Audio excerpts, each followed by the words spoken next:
Thanks very much, Ava, and thanks for asking me to come along. My name's Tegan. I mostly report gynae and uropathology, as Ava mentioned, and I thought today it'd be useful to outline a guide of how I approach benign and pre-malignant endometrial biopsies. And when I say how I approach, this is very much stolen off lots of experts in the field. So I always find these talks incredibly useful. So hopefully you do too. Happy to take questions as we go along or at the end. And we'll have some slides to go through at the end. So hopefully that can be a bit more interactive and you can put what your thoughts are in the chat.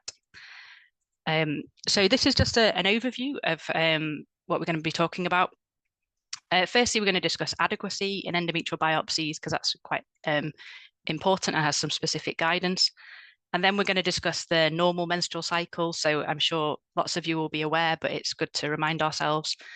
And then talk about the various effects of hormones. So not only normal cyclical hormones, but also exogenous hormones. And then just going to touch on metaplasia, but being quite focused on that part. Look at the causes of dysfunctional uterine bleeding for different age groups.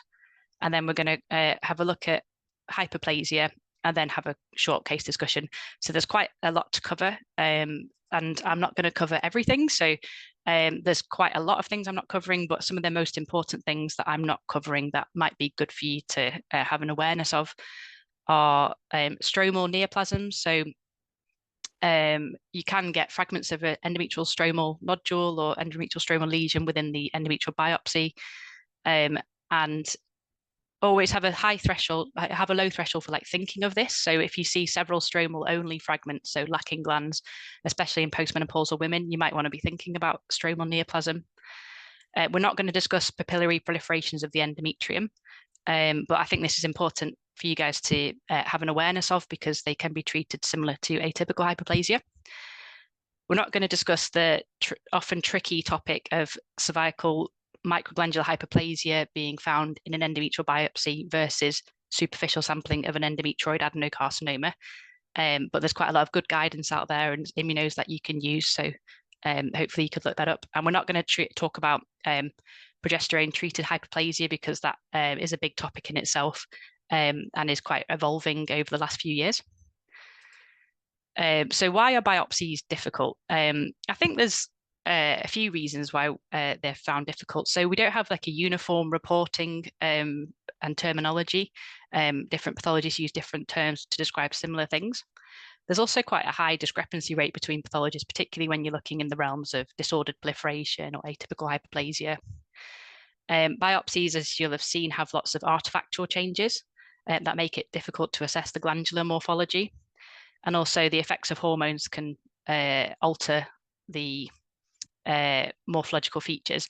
And I haven't mentioned here, but as we always complain about as pathologists, a lack of clinical information can make it very difficult if you don't know a patient's on hormones or their menopausal status. So biopsies are the most common material that we get in gynae pathology, and they're often very challenging, fragmented, a lot of blood, quite messy looking, and there's a high variability of interpretation among pathologists. So just looking at the most common clinical causes of abnormal uterine bleeding in different age groups, because it's good to have the most common conditions in mind when you're looking at a biopsy.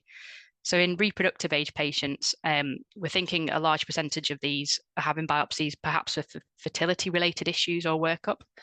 The most common cause of dysfunctional uterine bleeding relate to endometritis, complications of pregnancy, ovarian dysfunction. So if they're having anovulatory cycles related to polycystic ovary disease or obesity, perhaps you'll have fragments of a leiomyoma or polyps within the sample. And also contraceptive hormonal related issues. And then looking at in the perimenopausal years, we're more thinking of ovulatory dysfunction. So you see features of disordered proliferation, hyperplasia without atypia, and also polyps are fairly common. You're also, in the back of your mind, always thinking about neoplasia. And then looking at postmenopausal patients, the most common cause of bleeding in our clinical practice is atrophy-related bleeding and problems with hormonal replacement therapy. But we are increasingly seeing hyperplasia and carcinoma in this group. So what do we call adequate and inadequate? So that really much depends on the clinical details. So in general, is adequate if you've got tissue, including surface epithelium, glands, and stroma, so you've got intact fragments that you can assess the architecture of. Inadequate would be no endometrial tissue or only cervical material. And then there's this category of quite suboptimal biopsies where you only have surface strips or superficial fragments, and it's difficult to know what to say. So of these inadequate group, it's important to note that 7% of these go on to have a subsequent biopsy with hyperplasia or carcinoma. So it's really important we pick up these inadequate ones and they hopefully rebiopsy these patients. So inadequate samples. So if we have essentially no endometrial tissue or very minimal, then it'd be insufficient and recommend repeat, as I've mentioned. Often you get cervical tissue only in these or blood and mucus. So suboptimal depends on the clinical scenario and how much tissue you receive. So in postmenopausal women, superficial strips may be adequate because that's what you expect in a postmenopausal patient. But in premenopausal or high-risk patients, and by high risk, I mean factors such as raised BMI, thickened endometrium on ultrasound, persistent postmenopausal bleeding, it's probably best to consider these inadequate and recommend a repeat biopsy. So the definition that we follow of adequacy that I think is followed quite widely in the UK. In postmenopausal patients, if you have less than 10 strips of endometrial glands, this is inadequate. But if you have more than 10 strips, the negative predictive value is reported as more than 99%. So we can report those as being scanty but adequate. The larger the sample, the more reliable it is, as you would expect. And so here's an example of something, sorry, it's a bit blurry, that picture, a sample that we would call scanty inadequate, but in the postmenopausal setting, it would be considered as being adequate. So we've got detached strips and some crushed stroma along with mucus. And we've got far more than 10 strips in this case, so this would definitely meet our adequacy criteria. And then should we do levels on these cases to check if they're adequate or not? So studies have found that this rarely adds any value. So it's not really recommended that we perform multiple levels on these cases. And there's a study that showed 319 cases that were called inadequate. Deeper levels were performed and none of them changed the diagnosis. So in practice, we don't perform deeper levels on these cases unless there's a fragment that we want to see more of. So this is basically what I've outlined. So just here in a table for you of what our adequacy algorithm. This was from a paper in Diagnostic Histopathology. And this is in the kind of postmenopausal setting where we'd be considering more than 10 strips being adequate, but different in the premenopausal or high risk setting. So probably sometimes you've been banging your head not knowing what to do about these crowded foci that look a bit funny. Are they artifactual or not? And that can be a big problem in endometrial biopsies. So there's lots of different artifacts we can get. We can get just kind of crowded crush artifact, and glandular molding where the glands appear to be molded into each other. Or on the left-hand side, you get what's called telescoping artifact, where as a result of the propel or suction, you get the glands like almost like a folded telescope where they've gone gland in gland formation. The pitfall is that you may see glandular crowding or these glands within glands and call them hyperplasia. But what we want to do is look in the context of the surrounding stroma. So if the surrounding stroma's got gaps in it and is all falling apart, that's indicative of it being artifact.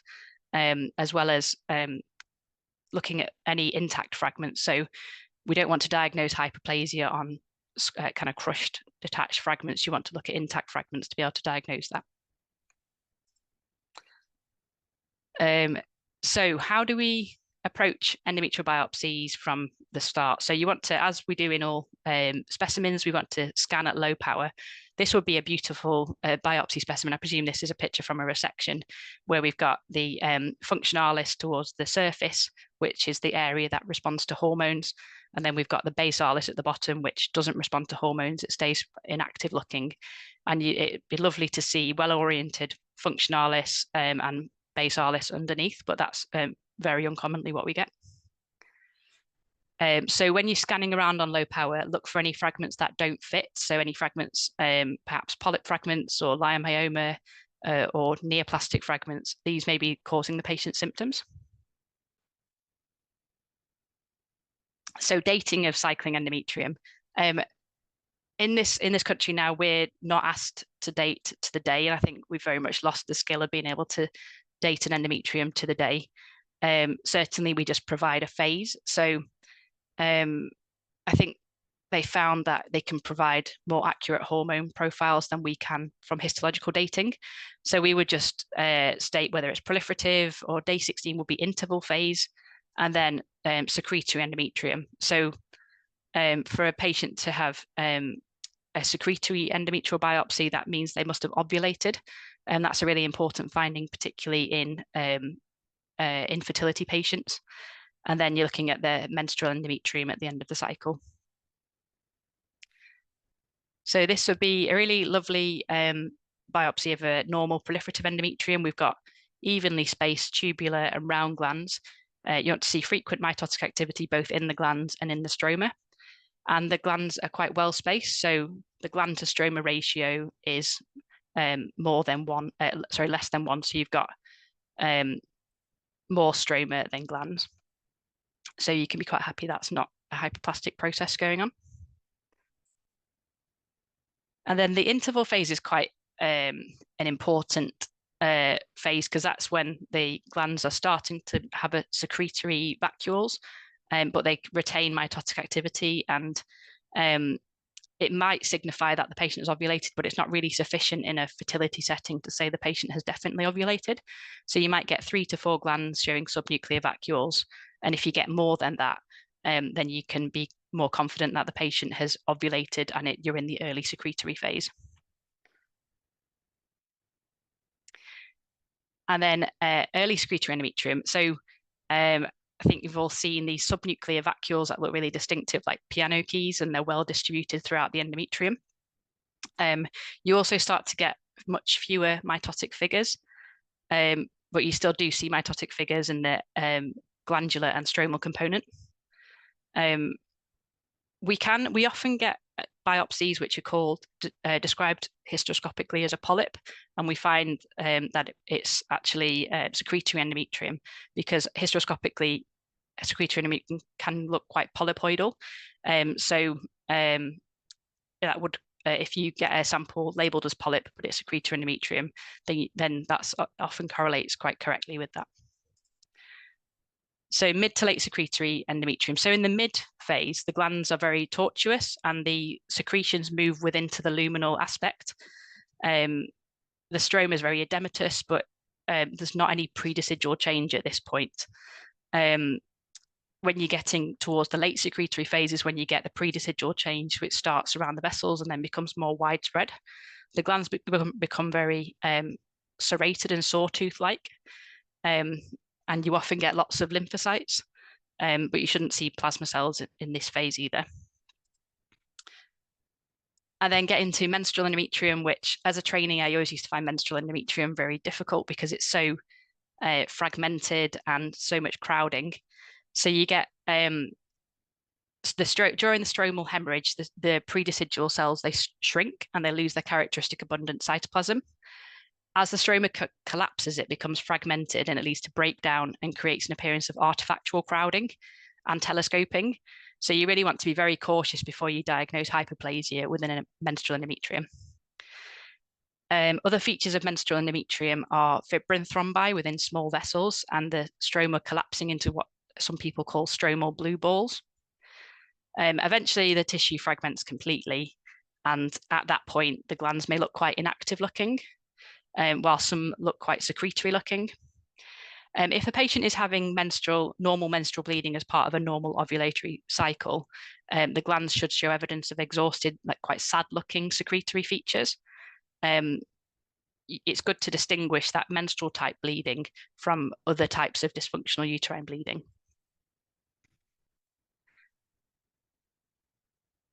So yeah, we're going to move on to looking at iatrogenic endometrial alterations, so hormone replacement therapy, some of the commonest oral contraceptive therapy, progesterone and tamoxifen.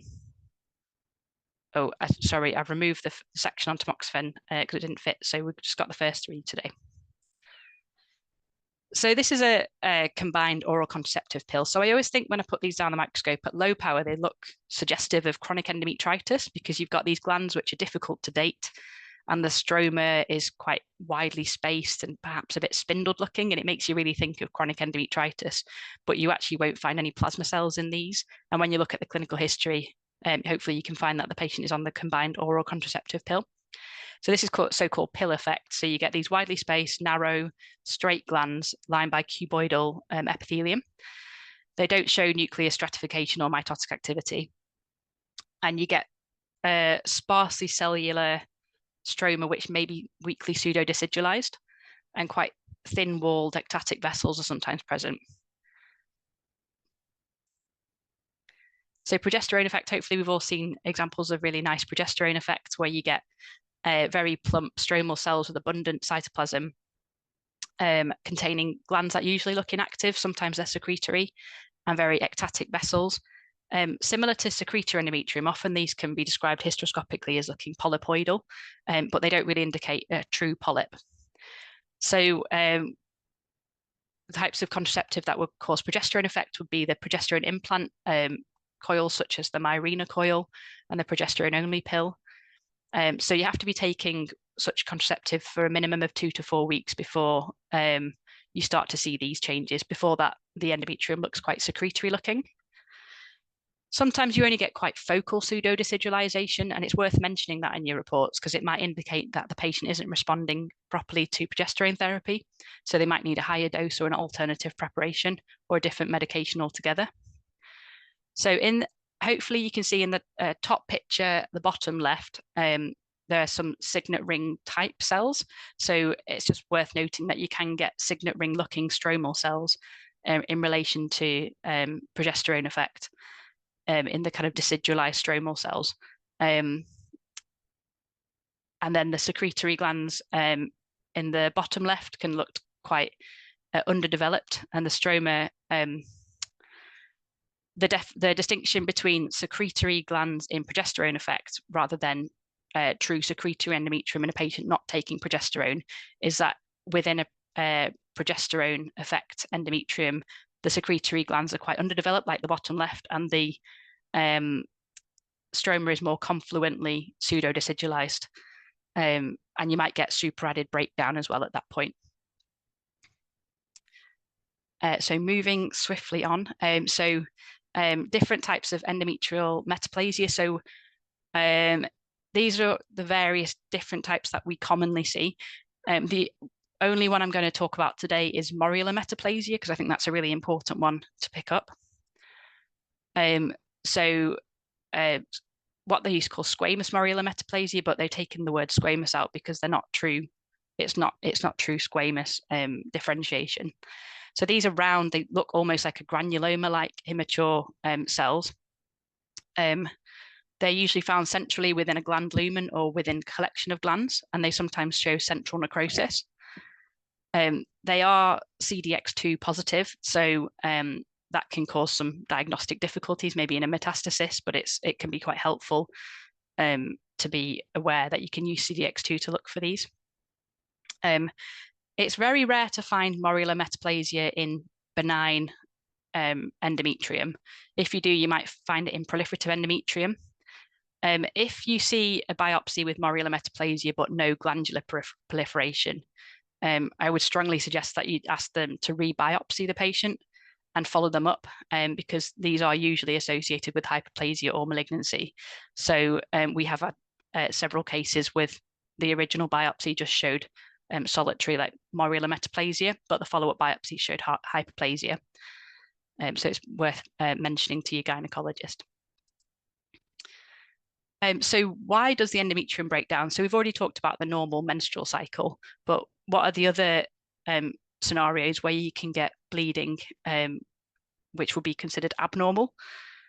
So in a patient who's having an anovulatory cycle, the endometrium is breaking down before it's entered the secretory phase. So that would be an abnormal scenario.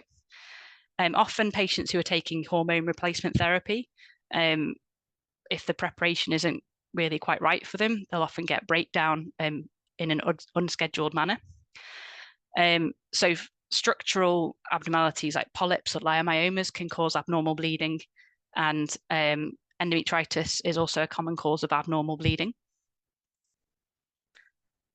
So here's an example, a really nice example of chronic endometritis. So you do require the presence of plasma cells, and this is generally accompanied by altered stroma. So the stroma can look quite fibrotic or edematous, and also glandular metaplasia. There's no consensus on the number of plasma cells that you need. Some people would diagnose it on one plasma cell. Some people would need far more plasma cells to make the diagnosis, and it's always been a bit of a bone of contention that there's not been a consensus on that. I suppose it depends on the clinical scenario and the background, or how the background endometrium looks. So if you've got a quite spindled looking stroma and you do find only 1 or 2 plasma cells, and it's kind of the right clinical context, perhaps you'd be suggesting chronic endometritis. But if you only found 1 plasma cell and there was no other features of chronic endometritis, perhaps you would hold back on that one. Sorry, that's not a very definite answer on that, but it's a bit of a tricky area. We only use immuno to look for plasma cells in the setting of fertility patients, where identifying chronic endometritis in those patients can have a significant positive impact on their fertility. But we don't use it in other settings. Most pathologists avoid making a diagnosis of chronic endometritis in the setting of like a structural abnormality. So you can get plasma cells in relation to a polyp or a leiomyoma. And so it doesn't indicate true chronic endometritis. It just represents a reaction to the presence of the structural abnormality. So granulomatous endometritis, so in our practice, is quite rare. So TB is the most common cause worldwide. So often the granulomas in TB are non-necrotizing. It can be really difficult to identify well-formed granulomas unless the patient is biopsied in the late secretory phase, where the granulomas have had a chance to sufficient time to grow, really. Often ZN stains are negative, so fresh culture with or PCR could be useful in that scenario. Other causes of granulomatous endometritis include iatrogenic, so previous C-section or previous surgical treatment. Other infections, so atypical mycobacteria or fungus, or perhaps sarcoid as well. And then moving on to disordered proliferation. So this is linked to anovulatory cycles. So if a patient has unopposed estrogen, that could be related to obesity, polycystic ovaries, or perhaps exogenous hormones.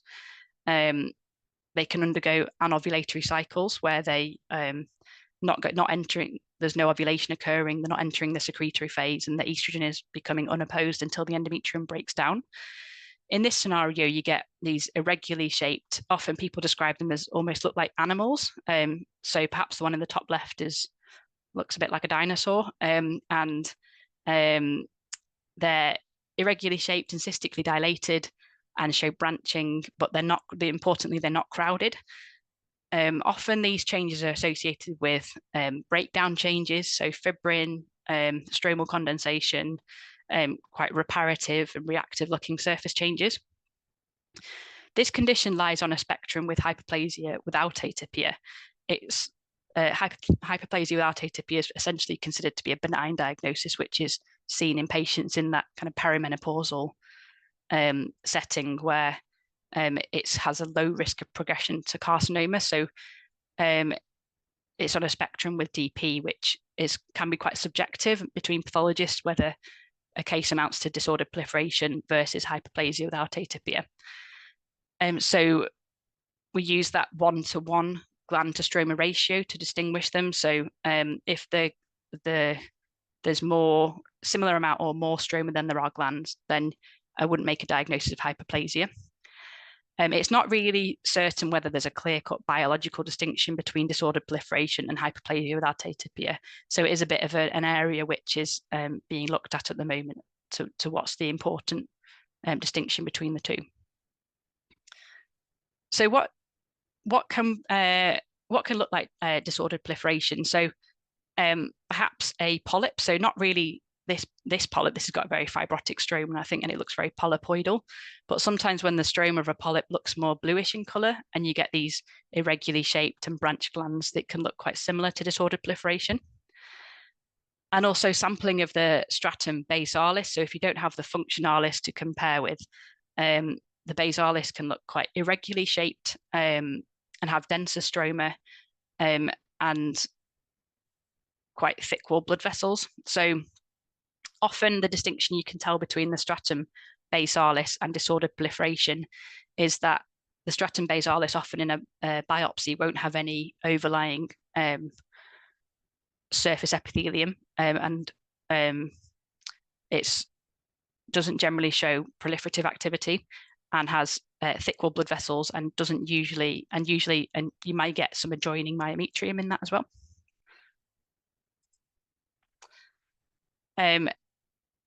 So endometrial polyps, not really going to go into too much about endometrial polyps, but I think some really important, lots of pathology can crop up within endometrial polyps. So think about serous carcinoma. So especially in a postmenopausal patient in these quite atrophic looking polyps, carefully check the surface of the polyp and the glands to make sure there's no significant cytological atypia. I have quite a low threshold for postmenopausal patients with a polyp for doing a P53 just to be certain that there's no serous carcinoma lurking on the surface. Endometrial polyps are not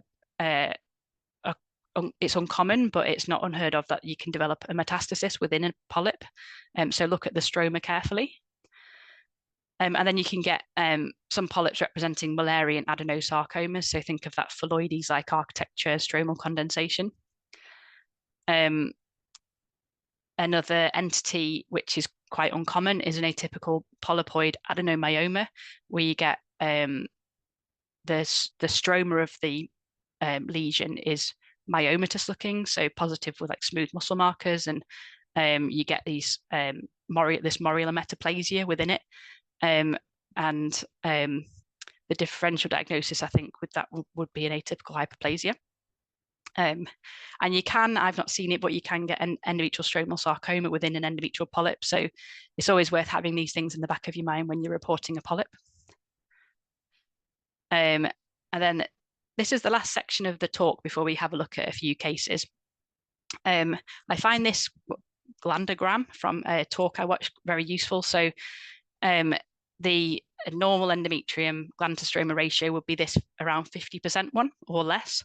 When we start looking in the realms of 75% and more, that's when we're thinking of hyperplasia. And it's quite, although it would be lovely if all endometrial biopsies were oriented so nicely, it's nice to have this in the back of your mind when you're thinking about hyperplasia. And this is a really nice diagram, which is not my diagram, of the effects of unopposed estrogen and the spectrum of disorders. So disordered proliferation, we've talked about, you get that gland to stroma ratio of less than 1. And then on a spectrum with that is hyperplasia without atypia, where you got your gland to stroma ratio of more than 1, but you have no cytological atypia. And then you're looking at atypical hyperplasia. And the distinction is where you get cytological alteration or atypia, which can be very subjective. And then with glandular confluence and fusion and cribriform architecture, you're looking at an endometrioid carcinoma. So here's an example of hyperplasia without atypia. we have a relatively uniform features throughout the lesion. So you can have variable, but at least focally increased gland to stroma ratio. The glands show branching and or cystic dilatation. You should have uniform nuclear features throughout the lesion. You often get quite ciliated metaplasia, and often these are associated with surface breakdown, because this is associated with anovulatory cycles like DP. And these patients have a low risk of progression to endometrioid carcinoma. So here in Manchester, the gynecologist will do one follow-up biopsy for these patients. And if the follow-up biopsy is showing DP, disordered proliferation, or it's benign entirely, then they'll discharge them. And then here's an example of atypical hyperplasia. So what we want to see in atypical hyperplasia, you want to see proliferative activity and significant glandular crowding, so gland to stroma ratio of more than 1. And you do want to see what's called cytological demarcation. So you want to see that the crowded glands look different to the background. So I think we can see some, towards the top left of the picture, we can see some smaller inactive looking glands, and compare them with these crowded glands with much more abundant cytoplasm and elongated nuclei. We can see that there is cytological alteration between the two. So you want to exclude benign mimics. So you want to exclude artifactual glandular crowding. You want to exclude, this is a really nice example of AH, but in some more subtle examples, you want to exclude that it's not a polyp, because you can see a degree of crowding within a polyp. And you want to exclude that you're not undercalling a carcinoma. So the problem with nuclear atypia is that it is very subjective. And we've all seen cases of endometrioid carcinoma, which can look very bland. So I think perhaps the importance of cytological atypia has been really overplayed. And the key is more perhaps the architecture. So in a postmenopausal patient, perhaps a person who's significantly postmenopausal, I'd be very reluctant to give a diagnosis of hyperplasia without atypia, because that wouldn't be the right clinical context. I'd be much more suspecting of atypical hyperplasia in that kind of patient. But then again, in a patient who's much younger and perhaps in the reproductive age, it'd be less likely that that patient has atypical hyperplasia, and I would really want to be extremely certain that diagnosis before a patient within the reproductive age perhaps has a hysterectomy. So it's all about clinical context as well. We have access here to there's 3 immuno, which people quote as being useful to diagnose atypical hyperplasia. So PAX2 in normal endometrium and non-hyperplastic endometrium should be show normal retained staining. P10 should show in normal endometrium shows normal retained staining, and beta-catenin should show membranous only, so the nuclei are negative. But in atypical hyperplasia, it's described that you should get abnormalities of these immuno, so loss of PAX2, P10, or nuclear staining with beta-catenin. Having said that, I'm not sure it's always useful. It can be useful as an adjunct if you're uncertain about an equivocal diagnosis, but I would still make the diagnosis of atypical hyperplasia even if the immuno appeared to be normal. So thank you. That's the end of the talk. And here's some of my references, some fantastic presentations from Professor Jacqueline Watkins, Jason Wong, and Professor Glenn McCluggage that I found really helpful in my practice. I was going to move on to showing a few cases. Ava, are there any questions in the chat? No, I don't see anything in the chat. Nothing. So if I'll bring up these, thank you. I'll bring up these. Can you see a slide now, Ava? Yes. Yeah. I'll just move my camera.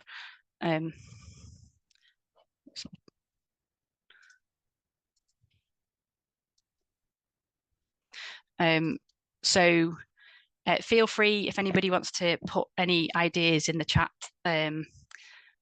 about what you think the diagnosis might be. So this is a 62-year-old patient on HRT, and she's having unscheduled bleeding on HRT. And they describe the endometrium as looking atrophic. Oops, sorry, on the wrong way. So we've got a sample that was looked very scanty. It cut up and it was sent to cytology to be spun to agar. And we've got these dispersed strips, and some of them have scanty attached stroma. But we've got definitely plentiful strips considering the patient's age. And then the strips, when we look on higher power, I think look quite, they're not showing mitotic activity. I think we've got some ciliated metaplasia down here. And yeah, I can't see any significant atypia. So how would people report this biopsy in the context of this being a postmenopausal patient with an atrophic looking endometrium? Is there anything in the chat?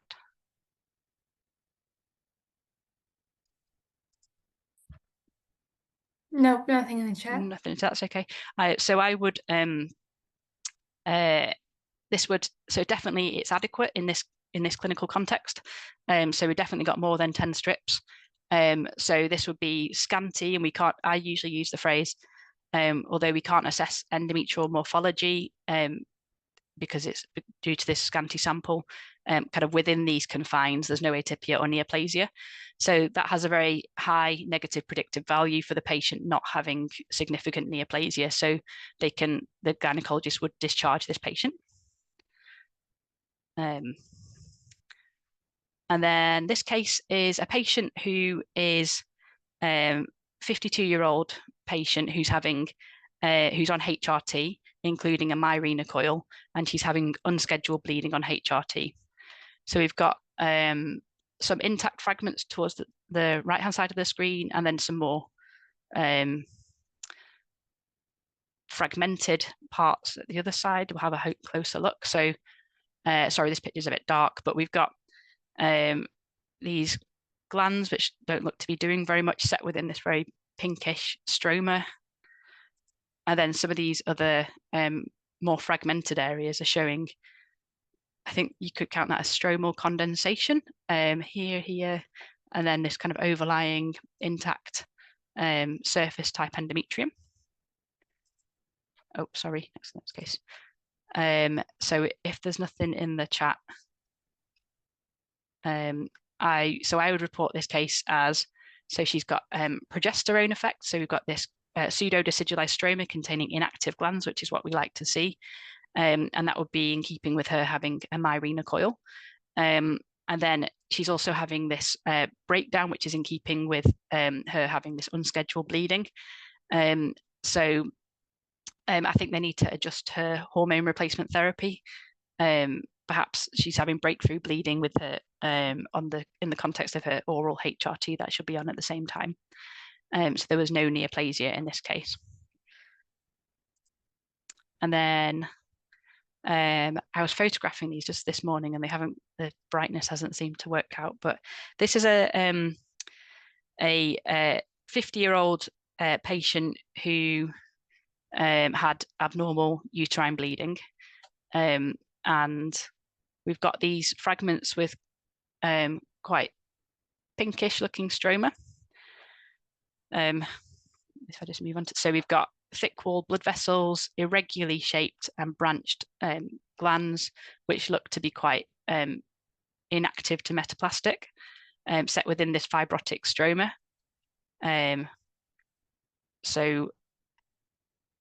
Isn't nothing in the chat, Ava? Nothing in the chat, but there was a question or an answer in the Q&A box. Okay, great. What's the thought of this one? Inactive endometrium. Oh, yes, thank you. That brilliant. So that will be one of the, oh, I see they've come up here. Brilliant. And there's a few in the chat now. Brilliant. So yes, so polyp is great for this one. So we've got that really nice example of polyp. So we've got these cystically dilated glands, thick-walled blood vessels, fibrotic stroma. The reason I wanted to show you this case is because this is another fragment of on the same slide of what was also polyp, but we can see that the stroma is a lot more cellular, and you might be thinking, could this be disordered proliferation? And it's this type of fragment that can make you think of disordered proliferation. I suppose the difference in this case is that these glands aren't particularly showing proliferative activity, and it's quite high power, this photo, but if you look on lower power, you should be able to see those thick walled blood vessels, and in the clinical context of them describing it as a polyp, it would be in keeping with that. And then this case is a 49-year-old patient who has a Mirena coil. So we've got this very abundant pinkish stroma, and these quite attenuated glands which appear well spaced. And then we've got something going on here within the stroma. It might not project very well, but these are, brilliant plasma cells. So we've got really abundant plasma cells in this case, and having a IUD is probably, in our clinical practice, I think IUDs are probably the commonest cause of chronic endometritis. Brilliant, we've got chronic endometritis. Fantastic. Yep. So background exogenous hormonal influence. So it would be recommended that they remove the IUD for this patient and perhaps change it for another one, or just remove it entirely. You always want to look for actinomyces. They can be associated with IUD. There wasn't any actinomyces in this case. And last couple of cases. So we've got a 29-year-old female, so quite young, with heavy bleeding, and she has a raised BMI. And we've got kind of variable areas. Some of the areas show irregularly dilated and cystically dilated glands, and some look a bit different. We've got some fibrin thrombi within blood vessels. Sorry, that's the next one. And then we've got, this is a closer up area of one particular area which looks a bit more crowded, I think, with these proliferative type glands. And you'll have to take my word for it that all of the glands looked at quite proliferative and similar to this in cytology. This is the right clinical context for kind of disordered proliferation / hyperplasia without atypia. And so because of these areas which on low power, you've got a gland to stroma ratio of greater than 1, this would be diagnostic of hyperplasia. And then so having the breakdown with the background disordered proliferation type fragments, and then these crowded fragments amounting to hyperplasia without any cytological alteration would be on that hyperplasia without atypia spectrum. Oh, brilliant. And someone's put disordered proliferation. So, yep, totally, it's on the same spectrum. And because of these foci of crowding, for me, this would amount to hyperplasia without atypia. So it's the correct clinical setting. She's a bit young, but having a raised BMI puts her at risk of having excess estrogen. And so that's probably the cause. I wouldn't want to make a diagnosis of atypical hyperplasia in this case, because there wasn't any convincing cytological alteration, and the patient is so young that I wouldn't want her to have a hysterectomy off the back of this. And then this is the final case that we've got. So some areas of this patient's biopsy. So this was a 32-year-old female who was having abnormal bleeding. Some areas look like this, so quite serrated glands and quite edematous stroma. And we can see on high power, we've got like the subnuclear vacuoles, quite bland nuclei. So looking very secretory looking. But then we've got other areas which are showing quite marked crowding. I think the gland to stroma ratio is much greater than 1 in this case. And we can hopefully compare these cells with the some adjacent ones here. I think I've got a higher power photo. So this is at high power photo of one of the crowded areas showing rounded nuclei and that loss of that secretory change.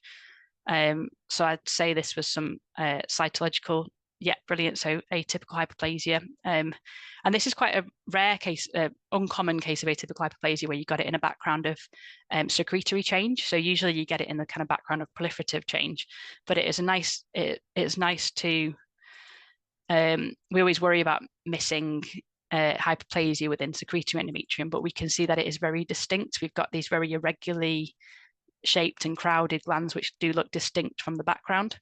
And then on high power, we do have that definite like cytological alteration and loss of secretory change, not showing vacuoles in this area. So this patient did go on to have a hysterectomy and she had a grade 1 endometrioid adenocarcinoma. So although she was very young, I think she had risk factors for endometrioid carcinoma. So those are all my cases. I wonder if welcome to have any questions, or if not, that's absolutely fine as well. So can't see anything in the chat.